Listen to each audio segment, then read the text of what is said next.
আমার সংগঠনের ছেলেরা বললো যা খাবার হয়েছে ফটোটাকে কেটে দেন, ডিলিট করে দেন, জিনিসটাকে ছোট করেন। কিন্তু দেখা যাচ্ছে তারা উগ্র হয়ে মারধর করতে লাগলো আমার সংগঠনের ছেলেকে। গণতন্ত্রকে হত্যা করে দেশের সংবিধানকে শিকেই তুলে দিয়ে পশ্চিম বাংলায় টিএমসি তথাকথিত গুন্ডারা কি করতে চাইছে? এখানে কি গুন্ডারা ইউপির মতো চালু করতে চাইছে? প্রিয় বাংলা ভাষাভাষী মানুষ, আমার ভাই বোনেরা, আমার বাংলা নাগরিকেরা, আমার মোজাদ্দুজ্জামান দাদা হুজুর রহমাতুল্লাহ আলাইহির অনুগামী অনুসারীরা, একটা বিষয় আপনাদেরকে অবগত করার উদ্দেশ্য করে আজকে গুটি কত কথা বলার চেষ্টা করছি। বিষয়টা হলো এটাই যে গত 2 তারিখে, আজকে 3 তারিখ, 2 তারিখে দ্বিতীয় ঈদ উল আজহার দিনে উত্তর 24 পরগনা আমডাঙ্গা সাধনপুর গজবন্ধ ওই এলাকায় 100 দিনের কাজকে কেন্দ্র করে টিএমসি পার্টির নোংরা রাজনীতির চক্রান্ত শিকার হয় গরিব মানুষরা। যেটা খবর সূত্রে ওই এলাকায় আমার যারা আছে সংগঠনের ছেলে বা স্থানীয় মানুষ যারা আমার দাদা হুজুরের ভক্ত মুরিদ এবং কিছু মানুষের সঙ্গে পরিচিত, তাদের মাধ্যমে আমি যেটা শুনেছি সেই কথাটুকু আপনাদের কাছে তুলে ধরছি। এমনি মানসিক দিক দিয়ে একটা দুঃখের মধ্যে আছি। কেন ঐতিহাসিক বাবরি মসজিদকে একদল জালিমরা ধ্বংস করে দিল এবং আর একদল জালিমরা সেই মসজিদের সঙ্গে প্রতারণা করল, আর একদল মুনাফিকরা জালিমদের সঙ্গে মিশে গিয়ে মসজিদকে জালিমদের হাতে তুলে দিয়ে সেই মসজিদের জায়গায় জোরপূর্বক আজকে সেখানে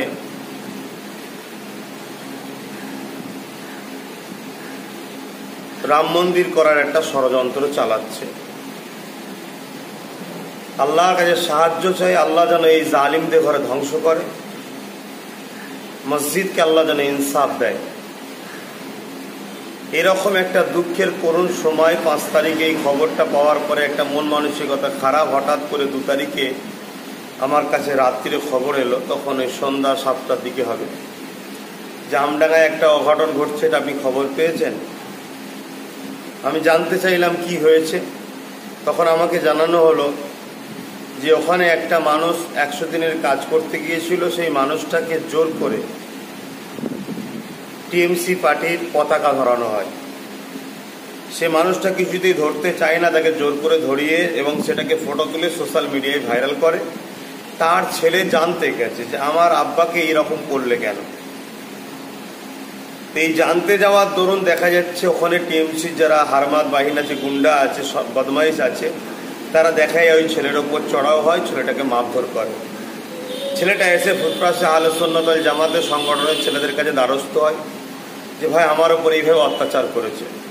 আহলে সুন্নাত ওয়াল জামাতের কয়েকটা ছেলে এলাকায় যারা নেতৃত্ব আছে তারা দেখা যাচ্ছে এই ব্যাপারটাকে জানার জন্য বলতে গায় যে এইভাবে অত্যাচার করছেন কেন আপনারা, কার কি পতাকা ধরবে না ধরবে, কার কি দল করবে না করবে সেটা তার ব্যাপার। তখন টিএমসি পার্টির ওই সকল দুষ্কৃতী লোকেরা বলেছে তুমি 100 দিনের কাজ নেবে, ইন্দিরা আবাসনের ঘর নেবে, জব কার্ডের টাকা নেবে, কন্যাশ্রী নেবে, যুবশ্রী নেবে, তাহলে তোমাকে টিএমসির পতাকা ধরতে হবে, টিএমসির পক্ষে থাকতে হবে। আমি এই জায়গাটাই জানতে চাইছি, এই যে টিএমসির 100 দিনের কাজ বা জব কার্ডের কাজ বলেন বা ইন্দিরা আবাসনের ঘর দিচ্ছে, এটা কি টিএমসি নিজের ব্যক্তিগত টাকা দিচ্ছে না রাজকোষ থেকে দিচ্ছে? রাজকোষটা কি জনগণের ট্যাক্সের টাকা নয়? রাজকোষটা কি দেশের টাকা নয়? সেটা তো কে টিএমসি নয়, সবার কি অধিকার তাতে নাই? তাহলে আজকে এইভাবে গণতন্ত্রকে হত্যা করে দেশের সংবিধানকে শিকেই তুলে দিয়ে পশ্চিম বাংলায় টিএমসি তথাকথিত গুন্ডারা কি করতে চাইছে? এখানে কি গুন্ডারা ইউপির মতো চালু করতে চাইছে? যখন এরা বলল যে দেখুন কার কি করবে সেটা স্বাধীন ব্যাপার, তখন তারা আরো চড়াও হলো। তখন আমার সংগঠনের ছেলেরা বললো যা খাবার হয়েছে ফটোটাকে কেটে দেন, ডিলিট করে দেন, জিনিসটাকে ছোট করেন। কিন্তু দেখা যাচ্ছে তারা উগ্র হয়ে মারধর করতে লাগলো আমার সংগঠনের ছেলেকে। আমার সংগঠন ছিল অন্যায় কি, যেটা অসহায় মানুষের হয়েছে বলতে গেছে যে এইভাবে জুলুম করো না এবং তার ফোটা কেটে দাও। মানুষ গণতান্ত্রিকভাবে দেশে চলছে, থাকবে, যার যাকে খুশি ভালো লাগে মিশবে উঠবে, কে স্ব ইচ্ছায় যার যেটা ভালো লাগে ব্যানার ধরবে, কাউকে জুলুম করো না। চিরস্থায়ী আমি আমার ছেলেদের ঘরে শিক্ষা দিয়েছি যে জালিমের বিরুদ্ধে ন্যায়ের পক্ষে থাকবে। কোনো জায়গায় জুলুম হলে ওই মজলুমের ওপর যার উপরে জুলুম হবে তার পাশে দাঁড়াবে। তাই ছেলেরা দাঁড়িয়ে একটা সুস্থ ব্যবস্থা করার জন্য যাতে করে ফটোটা কেটে দেয় এবং নেক্সট না করে, এর জন্য বলতে যাওয়াতে দেখা যাচ্ছে সেখানে সংগঠনের ছেলেদের ওপরও তারা গুন্ডাগিরি করে, চড়াও হয় টিএমসি তথাকথিত ওই এলাকার যারা দুষ্কৃতী আছে। আর এই সব কিছুর পিছনে রয়েছে ওই এলাকার এমএলএ রফিকার, যেটা এলাকার সূত্রে খবর সূত্রে জানা যাচ্ছে। কেন রফিকার সে একটা বিগত দিন আমফান থেকে শুরু করে বিভিন্ন দুর্নীতির মধ্যে জড়িয়ে আছে।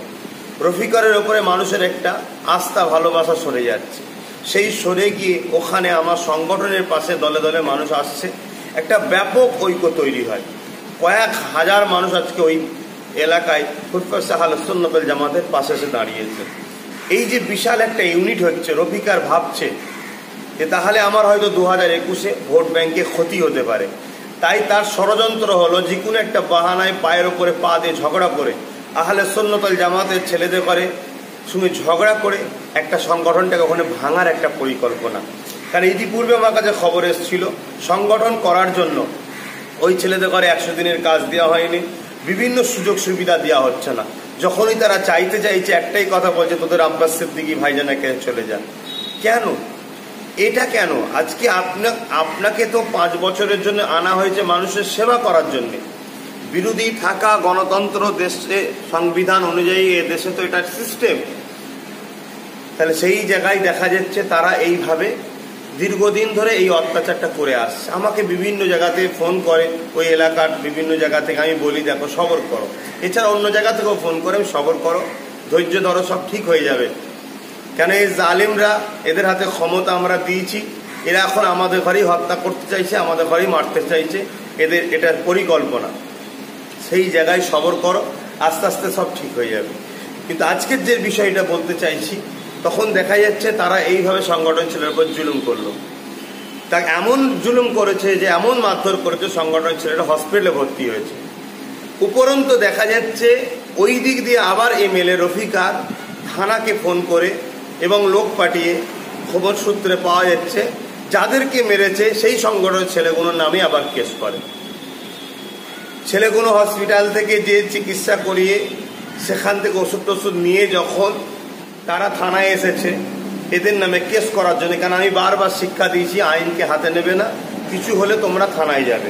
থানায় যখন এসেছে তখন দেখা যাচ্ছে উপরন্তু থানা তাদের সঙ্গে কিছু প্রশাসন দুর্ব্যবহার করেছে, খারাপ ব্যবহার করেছে। তখন শুনছি আইসি সাহেব নাকি ছিলেন না থানাতে, যাদের সঙ্গে ব্যবহার করে তাদের মুখ থেকে শোনা যাচ্ছে দুর্ব্যবহার করেছে। উপরন্তু তাদের কেসটা নিল না এবং এদেরকেই লাস্টে বন্দি করে রাখলো। এরা কেস করতে গেল, এদেরকেই বন্দি করে রাখলো। এই যে দুর্ব্যবহারটা প্রশাসনের এক শ্রেণী মানুষের কাছ থেকে পেলাম, এর জন্য অত্যন্ত দুঃখিত হলাম। এটা অত্যন্ত খারাপ লাগলো, যেটা কখনোই ভাবতে পারিনি যে প্রশাসন ভাইদের কাছ থেকে এরকম একটা খারাপ ব্যবহার পাবো।